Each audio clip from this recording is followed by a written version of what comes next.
Sekarang ni dunia sedang menyaksikan kenaikan harga emas yang agak tinggi kebelakangan ni. Untuk pengetahuan anda, harga emas hari ini dah cecah RM591 per gram. Walaupun belum cukup setahun lagi, kenaikan harga emas ni dah lebih 45% daripada Januari tahun ni.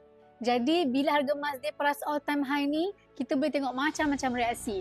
Ada yang seronok sebab emas simpanan mereka dah untung dengan sangat banyak. Tapi ada juga rasa tergugat untuk terus menabung emas sebab harga emas makin naik. Pesan guru emas saya, nak simpan emas dengan berjaya ni perkara yang paling penting adalah ilmu. Orang yang ada ilmu, mereka tak akan tergugat untuk terus simpan emas sebab mereka tahu harga emas ni akan sentiasa meningkat, hanya persoalan masa sahaja. Jadi bila kita simpan emas dengan ilmu, harga emas naik pun kita happy sebab simpanan kita semakin bertambah nilai, dan bila harga emas turun pun kita happy sebab itulah masa untuk kita menabung emas dengan lagi banyak.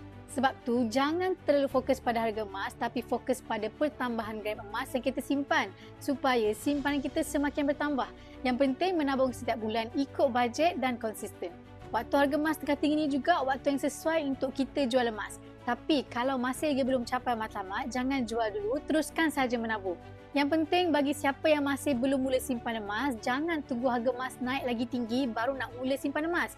Sebab takut-takut nanti tunggu punya tunggu, akhirnya akan kena mula dengan harga yang lagi tinggi. Di Public Gold ni kita boleh mula simpan emas serendah RM100 saja. Jadi kalau dah ready bajet RM100, terus mula simpan emas, jangan bertangguh sebelum harga emas naik lagi tinggi.